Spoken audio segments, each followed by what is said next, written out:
Bacaan Liturgi Rabu 12 Oktober 2022, Hari Biasa Pekan Biasa ke-28. Bacaan dari Surat Rasul Paulus kepada jemaat di Galatia. Saudara-saudara, kalau kalian membiarkan diri dibimbing oleh Roh, kalian tidak hidup di bawah hukum Taurat. Perbuatan daging telah nyata, yaitu percabulan, kecemaran, hawa nafsu, penyembahan berhala, sihir, percekcokan, iri hati, amarah, kepentingan diri sendiri, percideraan, roh pemecah dan kedengkian, kemabukan, pesta pora, dan sebagainya. Mengenai semuanya itu, kalian kuperingatkan, seperti yang telah kulakukan dahulu, bahwa barang siapa melakukan hal-hal yang demikian, ia tidak akan mendapat bagian dalam kerajaan Allah.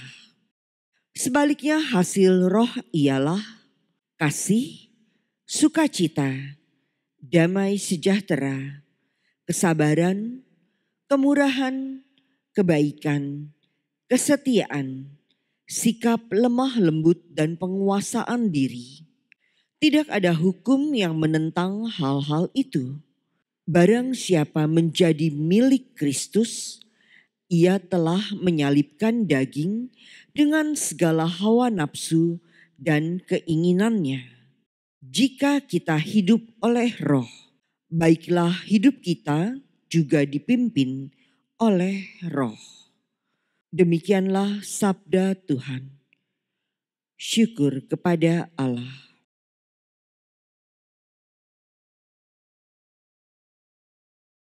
Yang mengikuti Engkau ya Tuhan, hidup dalam cahaya. Yang mengikuti Engkau ya Tuhan, hidup dalam cahaya. Berbahagialah orang yang tidak berjalan menurut nasihat orang fasik, yang tidak berdiri di jalan orang berdosa, dan yang tidak duduk dalam kumpulan pencemooh. Tetapi yang kesukaannya ialah hukum Tuhan, dan siang malam merenungkannya. Yang mengikuti Engkau ya Tuhan, hidup dalam cahaya. Ia seperti pohon yang ditanam di tepi aliran air, yang menghasilkan buah pada musimnya, dan daunnya tak pernah layu. Apa saja yang diperbuatnya berhasil. Yang mengikuti Engkau ya Tuhan, hidup dalam cahaya. Bukan demikianlah orang-orang fasik.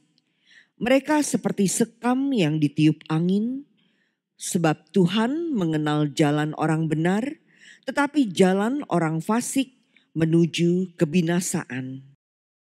Yang mengikuti Engkau ya Tuhan, hidup dalam cahaya. Haleluya, haleluya, haleluya. Domba-dombaku mendengar suaraku, sabda Tuhan. Aku mengenal mereka, dan mereka mengenal aku. Haleluya, haleluya, haleluya. Inilah Injil suci menurut Lukas. Dimuliakanlah Tuhan. Sekali peristiwa, Yesus bersabda, "Celakalah kalian, hai orang-orang Farisi, sebab kalian membayar persepuluhan dari selasih, inggu dan segala jenis sayuran, tetapi kalian mengabaikan keadilan dan kasih Allah. Yang satu harus dilakukan dan yang lain jangan diabaikan. Celakalah kalian hai orang-orang Farisi, sebab kalian suka duduk di tempat terdepan di rumah ibadat dan suka menerima penghormatan di pasar. Celakalah kalian, sebab kalian seperti kubur yang tidak memakai tanda. Orang-orang yang berjalan di atasnya tidak mengetahuinya. Seorang ahli Taurat menjawab, "Guru, dengan berkata demikian, engkau menghina kami juga." Tetapi Yesus berkata lagi, "Celakalah kalian juga, hai ahli-ahli Taurat, sebab kalian meletakkan beban-beban yang tak terpikul pada orang. Tetapi kalian sendiri tidak menyentuh beban itu dengan satu jari pun." Demikianlah sabda Tuhan. Terpujilah Kristus.